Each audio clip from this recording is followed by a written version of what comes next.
Hit that thumbs up button, like, subscribe, rate, review, all that good stuff. I want to start with this right here. If you're going to be loud, particularly about your business moves and your operation strategy, you better have a lot of leverage. If you're going to be out here talking a big game, you better have all the cards in your deck or in your hand.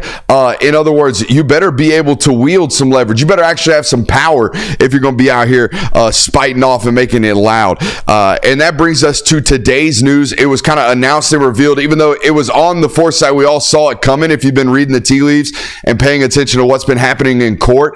Clemson and Florida State have kind of tucked their tail on this whole we want to leave the ACC stuff, at least for the time being. There is a window, right? By August 15th of this year, if you've got the money and if you've got the willingness and if you've got the leverage to get up out of your TV contract, you have to let the ACC know by August 15th. It has been reported today that Florida State and Clemson will let that deadline go by. They will play in the ACC for this year, most likely in 2025 and 2026.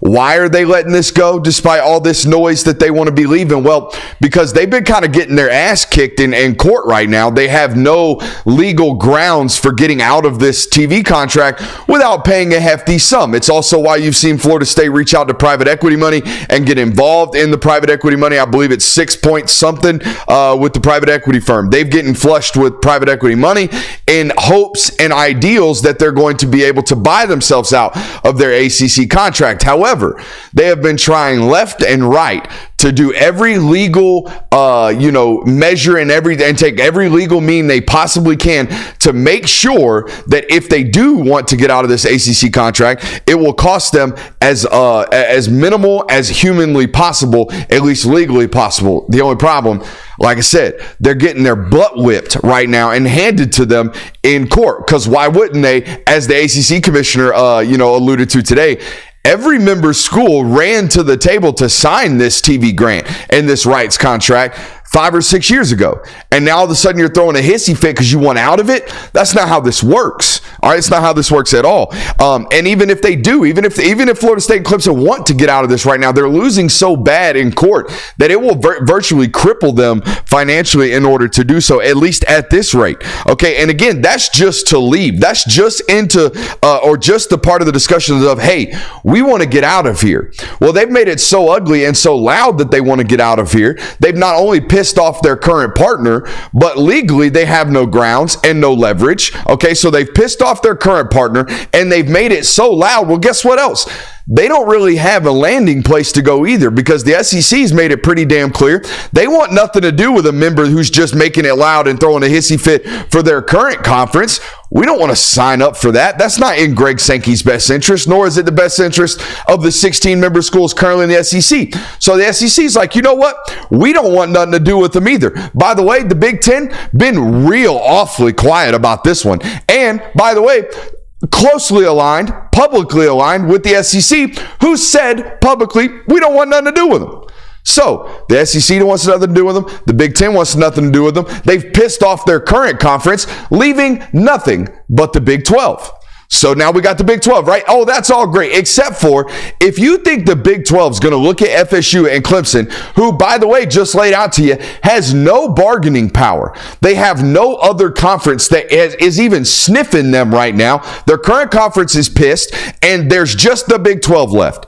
You think the Big 12, who is showing every signs that they are in search and in desperate need of more capital, so much so that they're willing to sell the naming rights to their conference, they're willing to get into bed with the private equity firms. They're obviously cash stricken. You think they're going to turn around, look at Florida State and Clemson and go like, man, we really do like you guys. And just because we like you guys, we're going to bid on this and we're going to allow you to come into our conference as if you have other options. No, they're going to hold their feet to the fire because they know what we know. They have no leverage. They've just been loud and cantankerous and honestly a little bit arrogant about their intentions here. Okay, very arrogant. If you want to move and if you want to do some shaking, do it quietly and do it with the leverage, if you have any.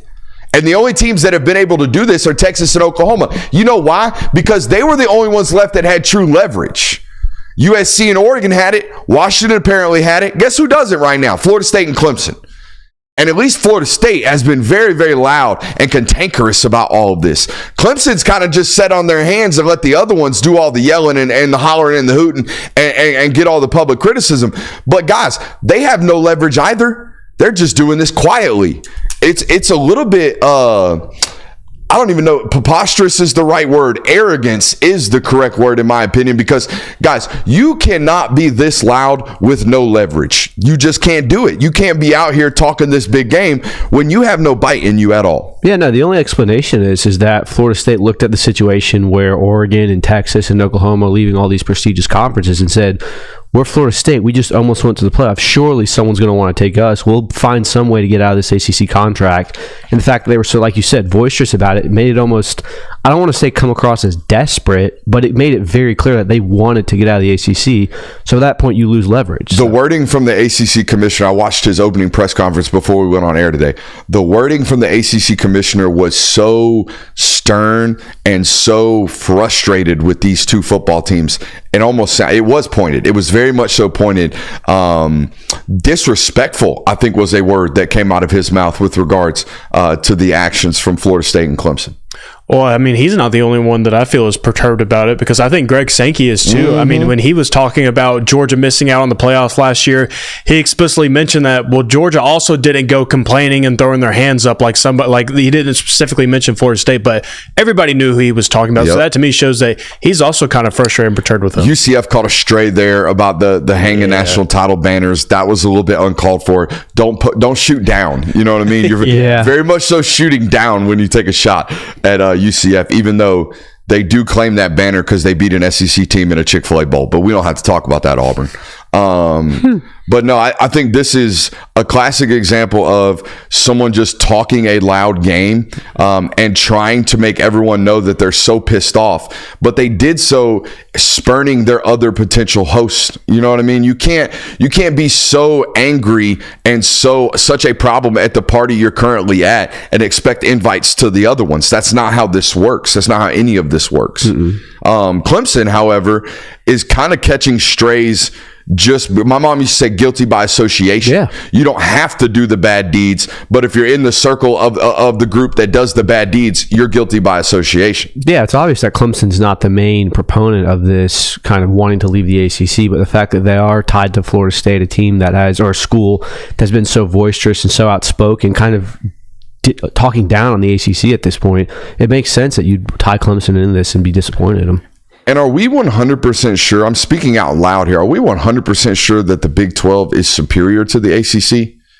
Aren't they just leaving a third or a second-ranked or a second-rate conference to go to another slightly better second-rate conference? I don't even know. And logistically, it's just more difficult for them? I don't even know if it's better. I think it's just the fact that the dollar signs are there. Yeah. It's all about that's the main thing. Like, I don't think there's anything in the Big 12 that you could say outside that would offer more than the ACC. But to me, the Big 12 strategy right now is no different, and not to be political, it's no different than our own economic strategy, where it's like, oh, we don't have enough money, let's just print some more. Mm-hmm. That's what the Big 12 is doing right now. We don't have enough money, let's get some from the private equity firms, and then we'll give that to some of our schools.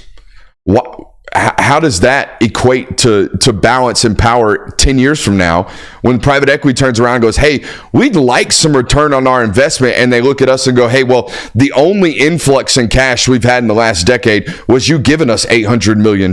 We appreciate that, but we're still back to a net neutral here. Mm-hmm. See what I'm saying? Yeah. Mm-hmm. This is why, to me, the private equity money has never really made sense in terms of the interest in getting into college football. Hey, college football is this big business. Really? Well, where's all the net revenues? Well, they get spent on Title IX. Okay. Well, just because you influx it with private equity money doesn't mean we just get to bypass Title IX. I've never understood how private equities are going to turn around and expect money out of this. That's always been very confusing to me. And even much so to an extent of they're going to get invested into a conference. Well, especially in a product like the Big 12, where it's at this point, it's far inferior to a Big 10 or the SEC. Like, you can argue that the SEC would be somewhat profitable if you got these outside investors in, but the Big 12, like, what is there in the Big 12 right now that's going to be drawing it more? Deion Sanders.